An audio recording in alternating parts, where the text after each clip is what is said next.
كلمتنا waxay ku saabsan tahay kooban qadiyad aad iyo aad u soo laabaneysay ayaantan dambe oo dad badan oo deyma isku leh deymihiina waxa weeyaan bixin waayay culeysyada jira awgeed dadkii dhammaana qof walba uu cudurdaar ka dhigtay xagee deynta aad iga sugaysa ka siiya adduunkii waxa ka dhacay miyaadan war ka haynin mid wax haystay mid aan waxba haysan la kala garan waayo cabasho badanna qadiyadaas ay iga soo gaartay ayaan waxaan jeclaystay mawduucan horay aan uga hadalnay oo deynta ah in la baraarujiyo muhiimna ay tahay qadiyada deyntu qadiyad sahlan ma aha saa u haysatid iyo sida xaqiiqadu ay tahay waa kala labo xadiidkii jaabir radiyallahu anhu ninkii meydka ahaa oo saxaabiga markii la mayray nabigana loogu yeeray inuu ku tukado nabiguna su'aal uu weydiiyay deyn ma lagu leeyahay saxaabadu waxay sheegeen 2 dirham 2 diinaar in lagu leeyahay waa wax aad iyo aad u yar 2 diinaar 2 diinaar wax u dhigmay in 2 diinaar oo lacag in lagu leeyahay ayay sheegeen markaas nabigu ka istaagay inuu ku tukado markaas nin saxaabi Abu Qatada wuxuu yiri 2 diinaar ana lagu leeyahay markaas nabigu wuxuu yiri huma alayka wa fi malika والميت منه بريء 2 دينار ما دشادا مالكاغا ميا لغو لييه ميدku bari makaya markaas uu yiraahdo rasuulka ilaahay nabigu waa ku tukada kaleey salaatu wasalaam mar allaaliya markay iska hor yimaadaanba nabigu ninkii Abu Qatada ah wuxuu ku oranahay ma sana'at ad-dinaran 2 diinaar maxay sameeyeen meel ku sheeg إلى أبو قتادة ددالي وبحيي نبينا ويمد ويري قد قضيتهما يا رسول الله وان بحيي دينتي حدا بحيي مركز النبي يري عليه الصلاة والسلام الآن حين بردت عليه جلده ميت كدينتي مقار كيسي هدو قبوبي هدا أيو قبوب حديث كاس أهل العلم وحي أدلي الشدان بلنقات كليها بلنقات دي وحلا تري مهي قفك حق لها أو حق لقى قبي وأنا تكسر لمتها مركز أدنيسي أو دنعي ساعات قبوشي أبها ولالك قفك قرابة هيدين وأد بلنقات دينا بحسد مركز دنعي سقبوية إيه ما أنفع يسوه سيد عادي النقطي قبورها marka la tago dad intay istaagaan yiraahda wixii lagu leeyahay anaga inoogu imaanaya marka lagu tukanahayo in la yiraahdo walaalkiis baa jooga wiilkiisii baa jooga wixii xuquuq kule anaga inoogu imaanayaan dib dambana aysan dadka ugu soo laaban oo ay ka rabaan kaliya maxfalka la iskugu yimid deyntii aabahood wax qaataan la waaya kaliya ay tahay oo ninba meel ka dusahayo bal hantidii uu lahaa oo ka dhintay inta loo gado oo loo xaraasho in lagu bixiyo aan diyaar loo ahayn waa dulmi cadwi meydkiina wax uma aadan gelin been baana soo qaaday oo masjidka lagu tukanayo ka sheegtay qubuuraha muslimiintu ay kugula tukanayeen aabahana been baa ka ballan qaaday dhaqanka noocaasana dad badan ayaan qadaayagooda ogahay anugu oo noo yimid oo dacwo ahaa oo wixii la ballan qaad ka bax ayagoo wax la'aan aysan hayn deynta nabiga kaleey salaatu wasalaam wuxuu yiri nafsul mu'min mu'allaqatun bidayni mu'minka waxa loo haystaa naftiisa u xiran tahay deynta hatta yuqda anhu ila laga gudo haduu ahlu janna iyo khayr ahaa oo maalkiisi iyo hantidiisi adduunyada uga soo tago wax ka fiican ilaahay ugu tala galay oo janna haysto oo jannadii ay laga xabisay oo ka xabisan yahay ka war xadiidka kale waxa weeyaan qofka jannada ayuu asagoo mutaystay ayaa deynta darteed looga xabisaya nabiga calayhi salaatu wasalaam baa saxaabada u khudbeeyey markaasuu wuxuu yidhi haa hunaa axadu min bani fulaan halkan maanta ma joogaa nin reer hebel ah qoyskaas nin ka dhasha ma joogaa waa la aamusay mar labaad buu ku celiyey waa la aamusay mar saddexaad buu ku celiyey nin baa istaagoo yidhi aniga weeye reer bani fulaan ninka ka jooga markaasaa nebigu yidhi maxaa labadii jeer hore igu jawaabi weyse waxaan khayr ahayn idima wado inna saaxibakum ma'suurun bidayni ninkii dhintay oo saaxiibkiin ahaa wuxuu u qafaalan yahay dayntiisii riwaayadda kale waxa weeye ina arajula aladii maata fiikum qad ixtabasa can iljanna min ajli اdayni aladii calayh war ninkii idinka dhintay oo hebel ahaa jannadii waa laga xabisay dayntii lagu lahaa daraaddeed ayaana looga xabisay fain shi'tum fafduuh wain shi'tum faaslimuuhu ilaa cadaab illaah haddaad doontaan furta haddaad doontaan cadaabka ilaahay u dhiiba ninkaas waa la haystaa nebiga waxyi baa lagu tusay in ninkaa la xabisan yahay la haysto jannadiina laga hortaagan yahay dhibaatana ay haysato samura wuxuu yidhi radia allaahu canhu ninkii isaga ahaa oo reer bani fulaan ahaa oo yidhi anaa ka jooga faqad addaa canhu asaga ayaa dayntii ka guday xataa maa baqiya axadun yaطlubuhu bishay ilaa qof wax ku sheegta la waayey asagii baa bixiyey oo bixiyey oo bixiyey oo sii daayay qofka shahiidka ah oo cadowga ilaahay intuu la diriray ilaahay dartii ugu shahiiday dembigiisa dhammaantiis waa loo dhaafayaa ila deynka marka laga reebo nebigu wuxuu yidhi calayhi الsalaatu wasalaam yugfaru lishahiidi kullu dembin ila deyn qofka shahiidka ah dembigiisa oo dhan waa loo dhaafayaa deynta maahane xadiidka alimaamu axmed waxa weeye nin baa nebiga u yimid markaasuu wuxuu yidhi rasuulka ilaahayow haddaan waddada ilaahay laygu dilo oo aan ku dhinto maxaan leeyahay jannaan leedahay buu yidhi asagoo faraxsan buu sii jeesta oo dhaqaaqay markaasaa nebigu markuu dhaqaaqo u yeero wuxuu yidhi ila deyn haddii lagugu leeyahay kuma darin saaranii bihi jibriilu calayhi salaam anifan malaku jibriil baa hadda igu siraystay oo yidhi ka dabagee deyntu kuma jirto saasaan kugu sheegayaa xadiidka kale alimaamu الnisaa'i nebigu waa dhaartay والذي نفسي بيده لو أن رجلا قتل في سبيل الله ثم أحيي ثم قتل ثم أحيي ما دخل الجنة حتى يقضى عنه دينه إلهي بان كل أرتده هدي قفل الدلو أو جهاد وضد حقا لقدلو أو الله صار نوليه أو مر لبان للدلو أو الله صار نوليه أو مر صدحات للدلو شندا مجله هيو إلى الدين كل يقول لي يلا قبحي دينك عليس كاس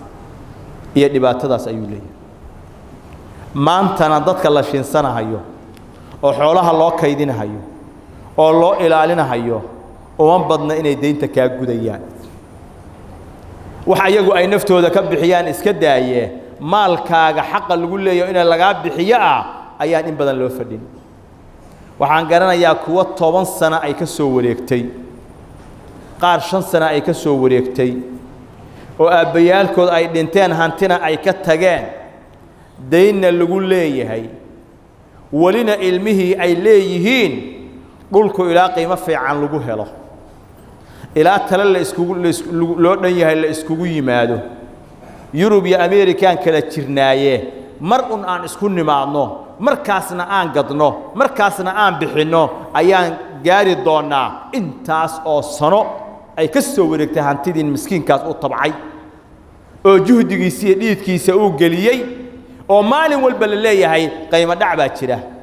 qiimo xuno baqsiyaha naloo gaaray waxaas waxba kuma gadi karno aan la sugno waqti kale ay leeyihiin asagana uu xabisan yahay loo haysto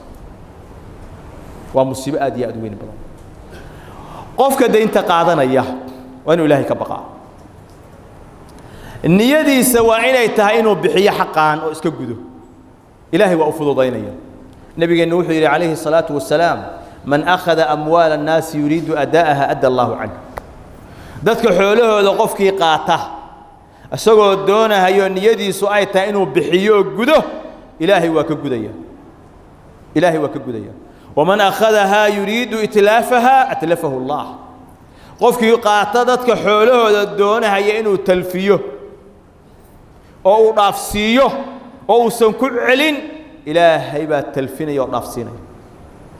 dad badan intay xoolo qaadeen bay soo celin la'yiin niyad xun bay ku qaadeen markii hore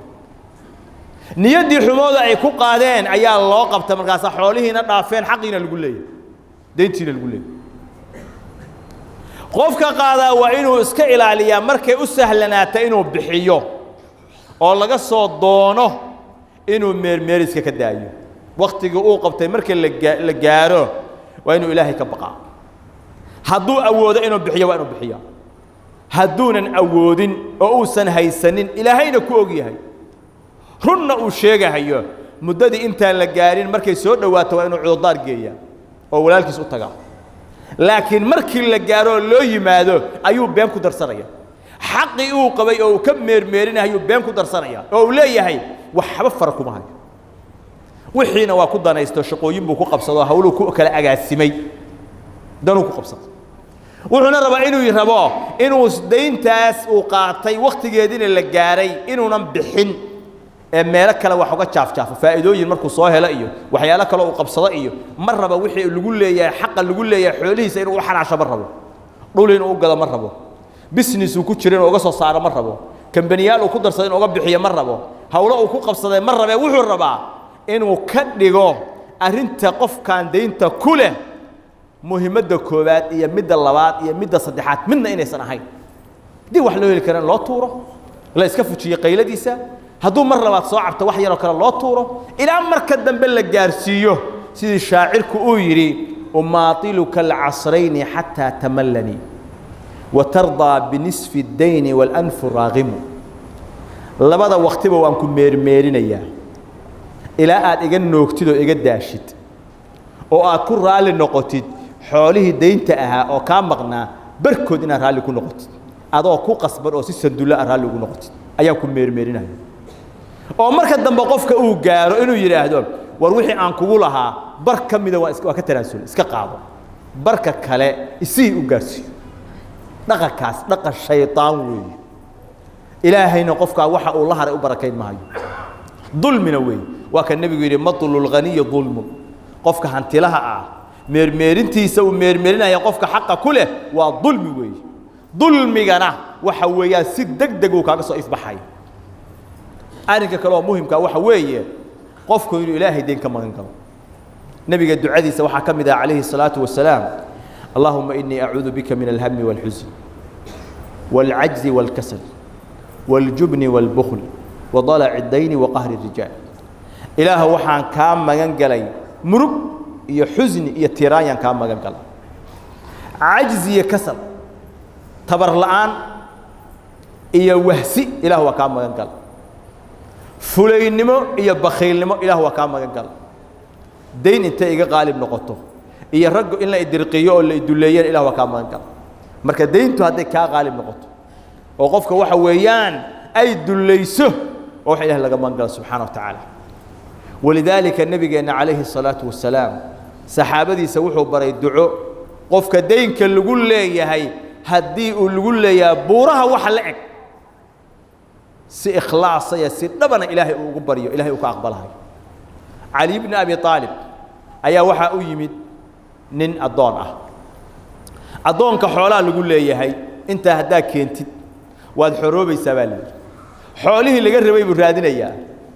markaasuu wuxuu yidhi innii qad cajaztu can kitaabatii faacinnii xoolihii la iga rabay oo addoonnimada aan kaga xoroobi lahaa oo la igu qoray waan ka cajizay waan ka tabar darnaaday ee igu kaalmee caliyo markaasaa wuxuu ku yidhi cali ibni abi aalib alaa ucallimku kalimaat callamaniihinna rasuulu اllah ma ku baraa kalimaad rasuulku i baray low kaana calayka midlu jabali siirin daynan adda allahu canka buuraha siir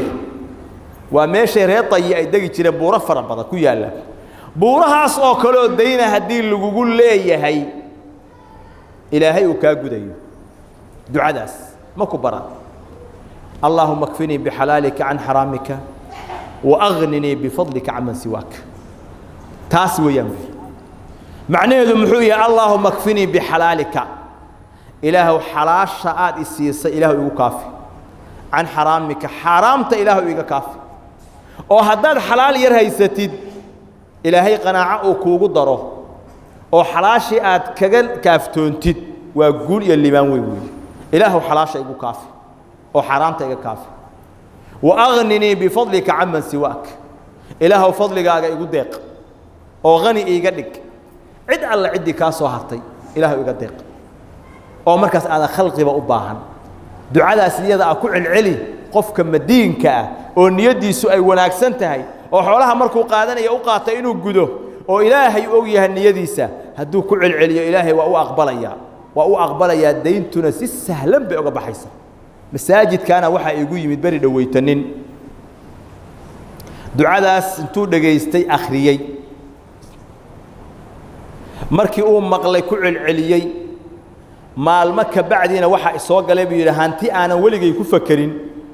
oo xalaal ah oo tayyib ah oo deyntii iga bixisay oo aanan waligay maskaxdayda ku soo dhicin inay soo galayso ayaa isoo galay asagoo aad u faraxsan ayuu masaajidka anoo soo galiyo idindig wala ku xaqiiqo waxa ah haddaan niyad saadiq oo dhab la timaadid muslimka wuxuu inaad bixisidna aad diyaar u tahay ilaahay inuu ku fududeeyo ilaahay inuu ka gudayo ayaa xaqiiqo dhab ah وإن ولا ليال عبشرة يدباتها ضدك كلا هيسته وقف وحلي وقف وحيستي وقف كلا جرن وايي وإن إلهي وبقنا حالات عدك بالوجرة حل جان أو كلا عليسيد أي تران قف إنه إلهي كبقه وديمها إسكب حيه وحيو أول إسكب حيه ضدك وعفس كضلبه حقوق دود عليه وشيء ضروري محيالي حل الدنيا ذا كنا قاقي سد مؤجد ضدك عاد إسكوها الله ينسى وحور ريبيسا وحي نقول دونان مؤجد فرصة قالقة ما انتهى حيستا إلهي هاي نوافتشيو اللهم ربنا آتنا في الدنيا حسنة وفي الآخرة حسنة وقنا عذاب النار اللهم اغفر للمسلمين والمسلمات والمؤمنين والمؤمنات الأحياء منهم والأموات برحمتك يا أرحم الراحمين صلى الله على نبينا محمد وعلى آله وصحبه أجمعين